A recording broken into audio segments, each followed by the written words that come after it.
हाँ जी, एक ख़्वाब वो होता है जिसके लिए इंसान मेहनत करता है, जस्तजू करता है ताकि अपने ख़्वाब को हकीकत का रंग दे सके क्योंकि कुछ पाने के लिए या किसी मकसद के हसूल के लिए ख़्वाब देखना लाज़मी होता है, ज़रूरी होता है। जब तक हम ख़्वाब नहीं देखेंगे तो उसकी ताबीर हम कैसे पा सकते हैं?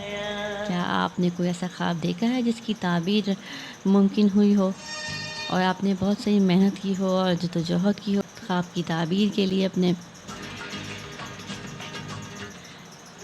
अगर कोई ऐसा तजुर्बा आपके साथ रहा हो तो हमारे साथ ज़रूर शेयर कीजिएगा और ख्वाबों को क्या समझते हैं आप? ज़रूर बताइएगा।